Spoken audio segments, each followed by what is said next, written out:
everyone, and welcome back to Like and Hood Reads. I know it's been a little while, a couple of months actually, since I last updated. A lot of stuff happened. Don't really want to get into it. It's been a rough year so far, but I am back. It is early July right now, July 4th actually, and I am coming in with a late mid-year freakout tag. This is a tag I really enjoyed doing last year, and I didn't want to miss it, and it just seemed like a good way to go ahead and catch up with everything that's been going on the last couple of months. So without further ado, I'm Michaela, that's Spencer, and we're going to jump into it. Alright, question number 1 is, what is the best book you've read so far this year? I had a little bit of a struggle with this question just because my first instinct was to say The Empire's Ruin by Brian Staveley. It was the best book I read this year, even though it was emotionally devastating. I read it all the way back in January. It's one of the first books I read this year. And while it is the best book I read this year, it was emotionally devastating. It was a really hard book to read. It took me longer than I thought. I expected to fly through it because it had been so highly anticipated, but it was a slow kind of slog of a read in a good way, just because all of this really heavy stuff was happening to characters that I really loved. So it was hard, but the best book I've read this year so far, I think, in terms of like emotional payoff. Question number 2, what is the best sequel you've read so far this year? That is hands down going to go to Until the Last of Me by Sylvain Neuvel. That is the second book in his Take Me to the Stars, I think it's going to be a trilogy, but his Take Me to the Stars series. The first book in that series being A History of What Comes Next. I'm really excited about that series. Sylvain Neuvel is one of my favorite authors right now, just doing some really cool stuff with sci-fi and with character and with the way he tells his stories narratively. Super exciting. Until the Last of Me was the first book I ever got from NetGalley, and I loved it. It was absolutely engrossing and just a fantastic follow-up to that first book. I feel like Sylvain Neuvel's a little underrated. I love his Themis Files series as well. And I never hear anyone else talking about him, so definitely something to check out if you're looking for sci-fi that's a little out of the box. Question number 3, what are some new releases from this year that you are looking forward to? So I take this question to mean like books that have already come out this year that I haven't been able to get to yet, of which there are many. I had a really long anticipated Reads of 2022 video, and just because of some financial stuff, I haven't been able to read a lot of new releases this year. So that list is pretty long. You could probably go back and watch my anticipated releases video, and most of those I still haven't gotten to. But some of the top like 3 that I was really excited about and still haven't been able to read yet. The first one is Sweep of Stars. That is a sci-fi novel about this sort of black utopia that came out back earlier in the year that I'm really excited about. I think it's about a black community that settled on the Mars, the moon, I don't know, maybe even a further off planet. And they kind of founded like this utopian society, but they didn't maintain much contact with the old Earth, the old toxic Earth society, and I think there is some conflict there. But I really wanted to read that one. I do still plan to read it, hopefully this year, but I love the cover of it, so I want a physical copy, which is probably the main reason I haven't read it yet, is that I haven't been able to buy the physical copy yet.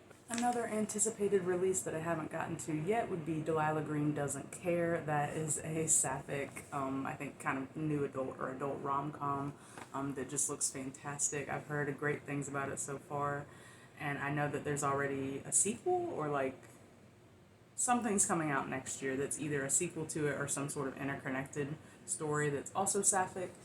So I was super into sapphic rom-coms last year. Mostly YA stuff, so I was really excited to get to a more adult or new adult perspective on that genre. And I haven't been able to read it yet, but I should be able to soon, just as soon as the mood strikes, because I'm going to buy that one on ebook, probably through Kindle. But I am excited about that one as well.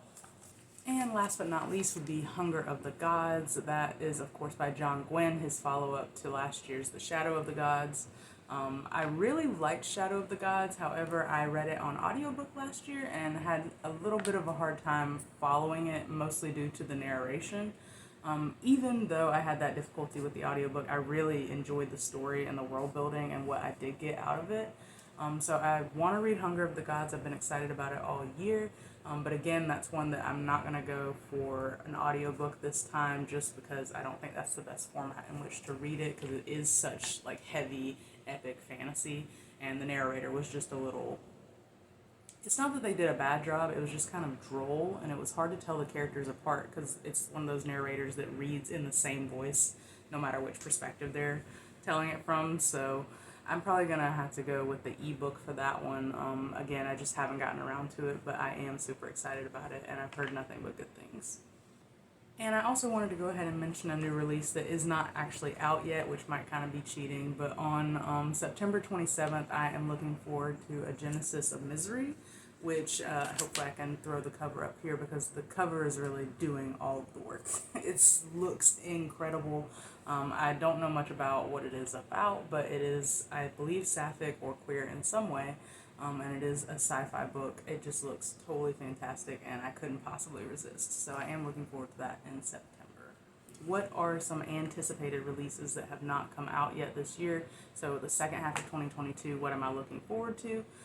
That list is pretty long as well. Again, I can refer you to the anticipated releases of 2022's video that I made earlier this year, but I just wanted to name a few of the ones that I am still super excited about and do plan on getting as soon as possible. The first of which would be A Prayer to the Crown Shy by Becky Chambers. If you guys have been watching any of my videos, you know that I am in love with Becky Chambers' writing and her whole hope punk, not dreary sci-fi. They call it hope punk. Also, I've heard it called just like cozy sci-fi. I heard someone call it recently. So Becky Chambers, she's back with a sequel to her Monk and Robots novella from last year. And I can't wait to read it, because it's definitely what I need in my life, just a little bit of feel-good, cozy, something hopeful and nice, and that is exactly what Becky Chambers is serving. So that actually comes out pretty soon. That comes out on July 12th here in the US, and I've already got it pre-ordered, so I'm thrilled.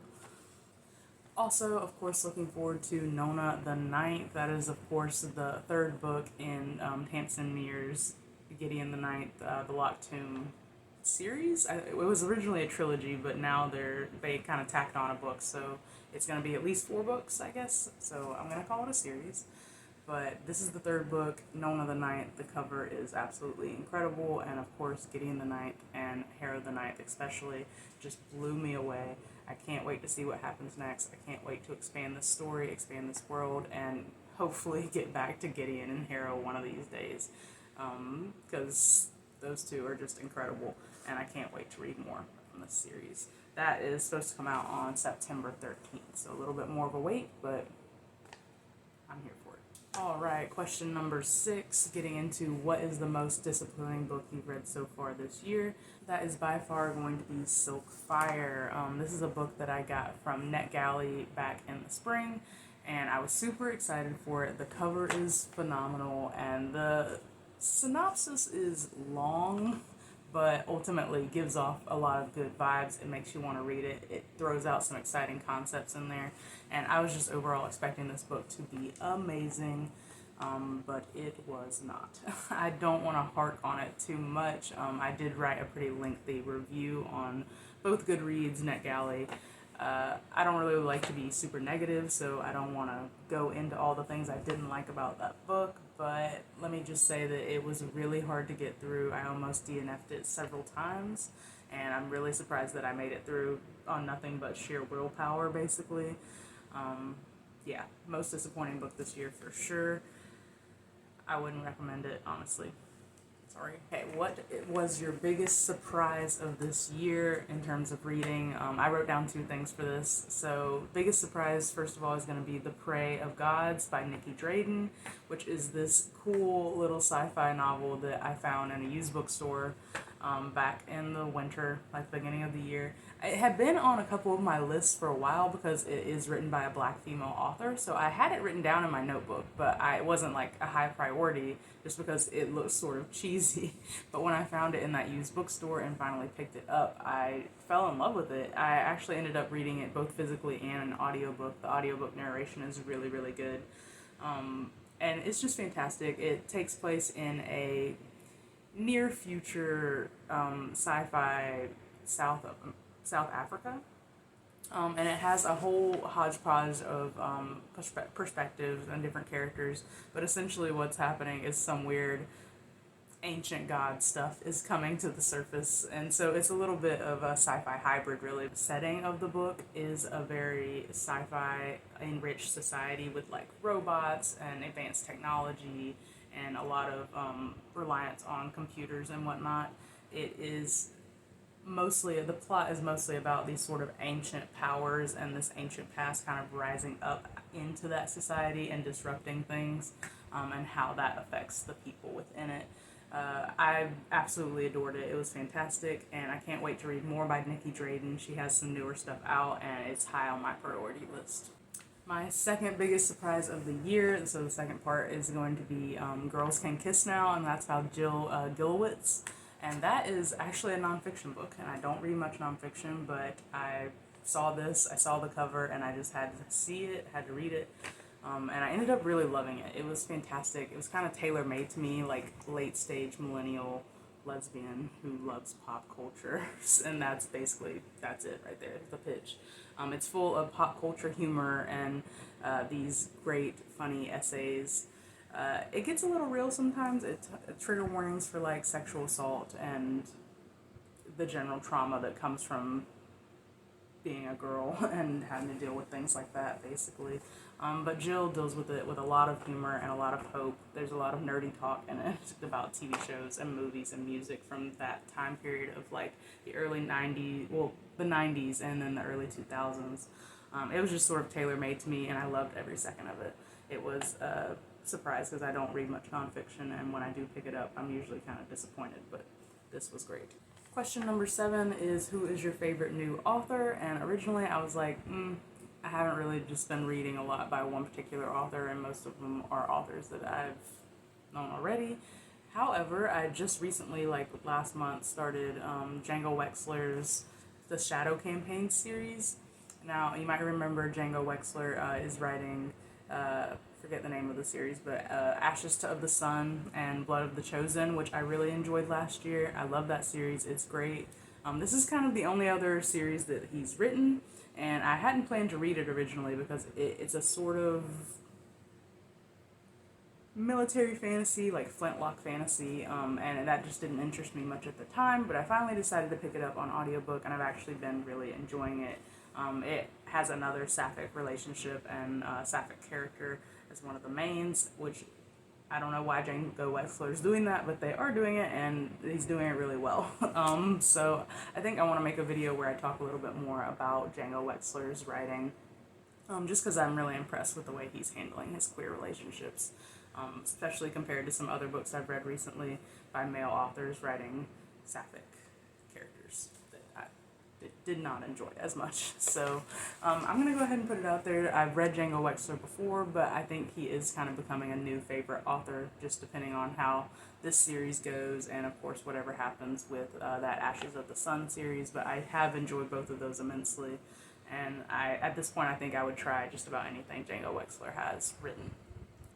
Question number 8 is, who is your newest fictional crush? And I just left this one blank. I don't really have one this year, I guess. Of course, Gwenna is in The Empire's Ruin, but I think I used her for my newest crush last year because she's also in the Chronicles of the Unhewn Throne series. I still have a huge crush on Gwenna, even though that book kind of put her through the ringer. If I had to name someone, I would say it's Winter, from Django Wexler's Shadow Campaigns that I'm reading right now. I'm only on book 2, but I do love Winter just as a character. I wouldn't really call it a crush, but she's fantastic, and I love reading about her. Question number 9 is, who is your newest favorite character? I would say Winter from Django Wexler's Shadow Campaigns, but the first thing that I wrote down was Pate. I'm not really sure how to say the name. From the Wayfarer series.